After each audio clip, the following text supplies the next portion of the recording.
မြမပလဲဆန်ရန်လူကဘာကတိကျတဲ့ပေါ်ဆန်းစပါးမျိုးကနေတဘာဝနေအောင်ကြီးကြောင့်မျိုးထွန်းလာတဲ့အနက်ရောင်ပေါ်ဆန်းမျိုးကိုမုံတီတာမျိုးစေ့ထုတ်ကုမ္ပဏီကရရှိခဲ့ပြီးထူးခြားတဲ့တဘာဝအာဟာရသက်ဆောင်တက်တွေပါဝင်နေတာဖြစ်ပါတယ်။ဒီသတင်းကိုမြရည်သတင်းကတင်ဆက်ထားပါတယ်။ပုပြမျိုးနယ်ကမုံချောင်းမြေကိုအမိပြုပြီးစပါးမျိုးစေ့ထုတ်လုပ်ငန်းလုပ်ကိုင်တာဖြစ်လို့ကုမ္ပဏီနာမည်ကိုမုံတီတာလို့အမည်ပေးထားတဲ့စပါးမျိုးစေ့ထုတ်ကုမ္ပဏီဟာပြီးခဲ့တဲ့2018ခုနှစ်မိုးစပါးရာသီမှာပေါ်ဆန်းရင်မျိုးစပါးထုတ်တဲ့စပါးကန်းကနေအနက်ရောင်ပေါ်ဆန်းအနှံတန်းကိုရရှိခဲ့တာဖြစ်ပါတယ်။အဲ့ဒီကနေအမွှေးရနံပါတဲ့အနက်ရောင်ပေါ်ဆန်းစပါးမျိုးဖြစ်လာဖို့သားဆက်60အထိအပင်မျိုးမွေးမြူပြီးတဲ့နောက်အနက်ရောင်ပေါ်ဆန်းစပါးမျိုးကိုရရှိလာတာပဲဖြစ်ပါတယ်။ဒီအကြောင်းကိုမုံတီတာကုမ္ပဏီရဲ့ဦးဆောင်သူ MD ဦးထေးရှင်ကခုလိုပြောပါတယ်။ကိုနဲ့တကွာကိုရဲ့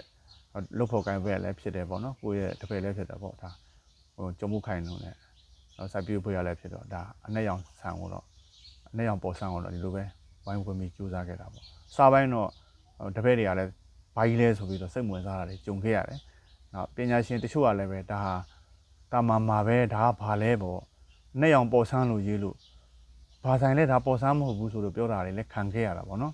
။ခုတော့じゃပေါ်ဆန်းနဲ့အဲ့လိုမျိုးပြောလို့ပေါ်ဆန်းနဲ့တပုံစံနဲ့တူတဲ့အနဲ့ရောင်ကိုပဲရအောင်မွေးလာခဲ့တာအခုတော့ရပါပြီ။အနဲ့ရောင်ပေါ်ဆန်းနဲ့ရောင်ပေါ်ဆန်းနဲ့တူတဲ့အနဲ့ရောင်တွေ့တဲ့အနဲ့ရောင်ပရင်ရောင်ဆန်းဒါတွေပါရအောင်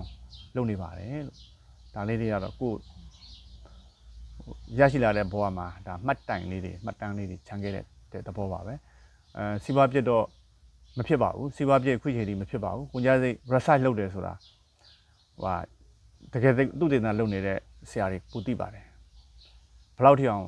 budget သုံးရတယ်ဆိုတာကိုထူကိုထနဲ့ရှိတာလေးနဲ့ budget တွေနဲ့ခြွေတာပြီးတော့ဈေးအခြွေတာဆုံးနဲ့ရအောင်ကြိုးစားခဲ့တာပါဒါအောင်မြင်မှုရပါပြီပေါ်ဆန်းစပါးဟာမြမမျိုးရင်းအရေးသွေးကောင်းစပါးမျိုးဖြစ်ပြီးမြမပလဲဆန် Majerite စတဲ့အမည်တွေနဲ့ကဘာကသိရှိထားပြီး2011ခုနှစ်မှာကဘာအကောင်းဆုံးဆန်စုကိုရရှိထားပါတယ်။အဝါရောင်ပေါ်မှာအညိုရောင်ဘေးစင်ကလေးတွေရှိတတ်တဲ့ပေါ်ဆန်းစပါးကင်းတွေအလယ်မှာအနက်ရောင်အနှံဖြစ်လာတာကပန်းပွင့်ချိန်မှာကြာရောက်တတ်တဲ့နေရောင်ခြည်မျိုးစားတစ်ခုကြောင့်မျိုးထွန်းလာတာဖြစ်တယ်လို့စပါးကျွမ်းကျင်သူပညာရှင်တွေကယူဆကြပါတယ်။ဒါကြောင့်အနက်ရောင်စပယ်နှံတနံကနေ10ရာသီ9နှစ်အတွင်းမျိုးလိုင်း900ကနေတလိုင်းကို82ပင်စီနဲ့အပင်ပေါင်း4500ကိုစိုက်ပျိုးမွေးမြူကအမွှေးနှံပါတဲ့အနက်ရောင်ပေါ်ဆန်းစပါးမျိုးကို100ရာသီပြီး100ရာသီမွေးမြူခဲ့တာဖြစ်ပါတယ်။လက်ရှိ2025မိုးရာသီမှာတော့စကားတင်းမျိုးလိုင်း9လိုင်းကိုရွေးချယ်စိုက်ပျိုးခဲ့ပြီးအဲ့ဒီတဲကမှဗီဇငိန်လာပြီးဖြစ်တဲ့အနက်ရောင်ရှိပြီးပေါ်ဆန်းစပါးမျိုးလည်းဖြစ်ကအနံ့လည်းမှွေးတဲ့ PLB4 မျိုးလိုင်းကိုရရှိအောင်မြင်ခဲ့တာပဲဖြစ်ပါတယ်။အနက်ရောင်ပေါ်ဆန်းစပါးမျိုးရရှိလာတဲ့အထိအနီးကကြီးကြပ်ဆောင်ရွက်ခဲ့သူဖြစ်တဲ့မုံတီတာကုမ္ပဏီမှဒရိုက်တာနဲ့မျိုးစေ့ထုတ်တာဝန်ခံဖြစ်သူဦးကျော်မိုးခိုင်ကအခုလိုပြောပါတယ်။ဒါအခုဒီတွေ့ရှိရတဲ့စိုက်ခင်းရတော့ကျွန်တော်ဒီပေါ်ဆန်းအနက်ပေါ့နော်ပေါ်ဆန်းနဲ့မျိုးသေးတစ်ခုကျွန်တော်တို့သူတည်တံပြီးရွေးချယ်ပြီးတော့မှအောင်မြင်ဖြစ်ထွန်းနေတဲ့စိုက်ခင်းပဲဖြစ်ပါတယ်ဒီပေါ်ဆန်းနဲ့ကိုကျွန်တော်တို့ရရှိတဲ့ပုံစံနဲ့ကျွန်တော်တို့2019ခုနှစ်မှာဒီအနက်ရောင်အနှံပေါ့နော်အနှံတနှံဒီပေါ်ဆန်းရဲ့ ULN selection method နဲ့မျိုးရွေးချယ်ခဲ့တဲ့အချိန်မှာအနက်ရောင်အနှံတနှံနေပြီးစတင်ပြီးတော့ကျွန်တော်အခုနှစ်ထိဆိုရင်သားဆက်60ပေါ့နော်60ထိ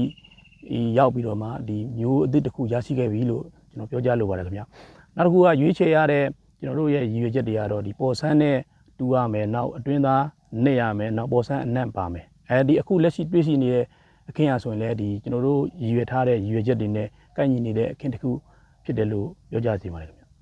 အနက်ရောင်ပေါ်ဆန်းဆန်ကိုထိုင်းနိုင်ငံကိုတင်မှုပြီးအာဟာရပါဝင်မှုဓာတ်ခွဲစမ်းသပ်တာတွေကိုလည်းဆောင်ရွက်ခဲ့ပါတယ်။ဓာတ်ခွဲခန့်အဖြစ်နဲ့ပတ်သက်ပြီးအနက်ရောင်ပေါ်ဆန်းမျိုးပိုင်ရှင်ဖြစ်သူဦးထေးရှင်ကအခုလိုပြောပါတယ်။အဲ့တော့စဘာနမူနာလေးဆန်နမူနာပေါ့ဆန်နမူနာကိုထိုင်းမှာဓာတ်ခွဲခန်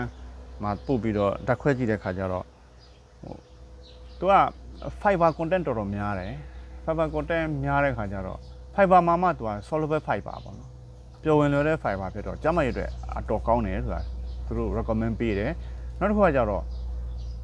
့ခန္ဓာကိုယ်အတွက်အရေးကြီးတာနော်အများကြီးလည်းမလိုဘဲနဲ့အသက်ဆောင်တတ်လို့ပြောလို့ရတယ် potassium ပေါ့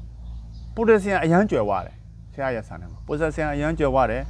magnesium လည်းပါတယ်ဆိုတော့ iron လည်းပါတယ်ဒါတွေကလူရဲ့သက်ဆောင်တတ်တွေဖြစ်ပါတယ်ဒါတွေပါလာဆိုတော့တော်တော်ဝမ်းသာသွားတာပေါ့မွေးရကြတော့နှက်ပြီပေါ့ မုံတီတာကုမ္ပဏီဟာပွင့်ဖြူမျိုးနယ်မှာပြီးခဲ့တဲ့2013ခုနှစ်ကတည်းကပေါ်ဆန်းရင်နဲ့ AR မင်းမျိုးစပါးတွေကိုထုတ်လုပ်ပြီးရွှေဘိုဒေသကိုဖြန့်ဖြူးရောင်းချခဲ့တာဖြစ်ပါတယ်။မြန်မာလက်သမားတွေအတွက်မျိုးကောင်းမျိုးသက်လိုအပ်ချက်ကိုဖြည့်ဆည်းပေးဖို့အတွက်ဒီဇိုင်းမှတ်ဆောင်ရွက်ခဲ့တဲ့ကုမ္ပဏီဟာမျိုးတန်ခင်းထဲမှာမျိုးထွန်းလာတဲ့အနက်ရောင်ပေါ်ဆန်းအနှံကိုတွေ့ရှိချိန်မှာမျိုးစိထုတ်လုပ်ငန်းကိုစနစ်တကျဆောင်ရွက်သူတဦးရဲ့တန်ဖိုးထားမှုအမြင်ကိုဦးကျော်မိုးခိုင်ကအခုလိုပြောပါတယ်။ စတွေ့တော့ကတော့မှဒီဟုတ်တာလေးကဘာလဲဆိုတော့ကြတော့ငါမျိုးတန်ခင်းထဲမှာ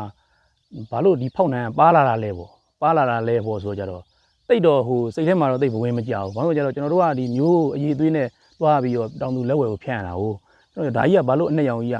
ပါလာတာလဲဆိုပြီးတော့ဖြစ်တယ်နောက်ဒီဥစ္စာကိုတေချာပြန်ပြီးတော့စက်စစ်ကြည့်မယ်ဆိုကြတော့ဒါကဟို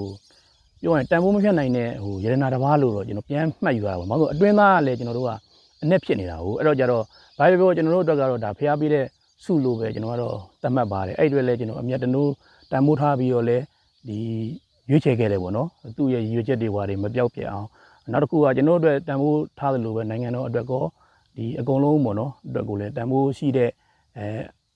ဒီတီးနှံတစ်ခုပေါ့နော်တီးနှံတစ်ခုအာဟာရဖြည့်စွက်နိုင်တဲ့တီးနှံတစ်ခုဖြစ်တယ်ဆိုရင်တော့ကျွန်တော်တော်တော်လေးဝမ်းသာပါတယ်မုံတီတာကုမ္ပဏီကမွေးမြူလိုက်တဲ့အနက်ရောင်ပေါ်ဆန်းစပါးမျိုးဟာတရအားဖြင့်145ရက်ရှိပြီးပတ်မွင့်ချိန်ကတော့နိုဝင်ဘာလ15ရက်ဟာပတ်မွင့်ချိန်ဖြစ်ပါတယ်။ပေါ်ဆန်းရဲ့မှတ်ပုံတင်မျိုးစေ့အဆင့် RS မျိုးထုတ်ဆိုင်ကဲကနေရရှိလာတဲ့အနက်ရောင်ပေါ်ဆန်းမှာလည်းမှုရနှံ့ရှိပြီးလက်တလုံးမှာအထွတ်နှုံးကတရေကကိုတင်90ထွက်ရှိနေပါတယ်။အနက်ရောင်ပေါ်ဆန်းကိုမျိုးသစ်ဖြစ်ကြောင်းမျိုးစေ့မှတ်ပုံတင်သွားမှာဖြစ်ပြီးကုမ္ပဏီတွေနဲ့အနက်ရောင်ပေါ်ဆန်းနဲ့ပတ်သက်ပြီးမျိုးထုတ်ခြင်းဖြန့်ဖြူးရောင်းချခြင်းနဲ့မျိုးထိန်တဲ့လုပ်ငန်းတွေကိုသာဆောင်ရွက်သွားမှာဖြစ်ပါတယ်။ဒါကြောင့်ရရှိလာတဲ့စပါးတွေကိုတမိုးမြင့်အဆန်ဖြစ်ရောင်းချတာအခြားတမိုးမြင့်ထုတ်ကုန်ထုတ်လုပ်သွားဖို့အတွက်ရင်းနှီးမြှုပ်နှံလူသူတွေကိုဖိတ်ခေါ်ထားပါတယ်။ဒါကတော့ဒီပြောမယ်ဆိုဒါလေးကရေရှည်ပလန်ပေါ့နော်ရေရှည်ပလန်ကျွန်တော်တို့နိုင်ငံအတွက်ကောကျွန်တော်ဒါရေရှည်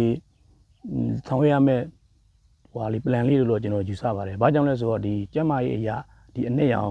ဒီ black color နောက်ဟို colorize တွေကဒီကျန်းမာရေးနဲ့တအားညီညွတ်တဲ့အာဟာရတွေ antioxidant ပါဝင်တာတွေများတဲ့အတွက်ကျန်းမာရေးနဲ့ဒီအရင်ညီညွတ်တဲ့အာဟာရတွေကဒီဟာနိုင်ငံတကာမှာလည်းဈေးဝယ်ထဲမှာတော်တော်များများပြန့်နေဖြစ်တဲ့အတွက်ကျွန်တော်တို့အနေနဲ့သူတို့နဲ့ဒီတူညီတဲ့ product ပေါ့နော် product ကိုမှကျွန်တော်တို့ရဲ့ဒီ mobile ပေါ်ဆန်းမှာဖြစ်လာတယ်ဆိုရင်ဖြစ်ဒါနိုင်ငံအတွက်ကျွန်တော်နိုင်ငံအတွက်ကတော့အရင်တန်ဖိုးရှိတဲ့ဒီထုတ်ကုန်တစ်ခုလို့ကျွန်တော်တို့ယူဆပါတယ်ခင်ဗျအဲကြောင့်ဒီထုတ်ကုန်လည်းဒီအရေးသွေးမီနောက်တစ်ခုကကြတော့သူ့ရဲ့ mobile ခွင့်ကောင်းကောင်းနေနဲ့အလုပ်ပြီးကြတော့နိုင်ငံစည်းကွက်ကိုလည်းထိုးဖောက်ဖို့အတွက်ကိုတော့ဟိုအားလုံးဝိုင်းဝန်းပြီးတော့ကူညီပေးပါလို့တော့ကျွန်တော်ပြောကြလိုပါတယ်ခင်ဗျ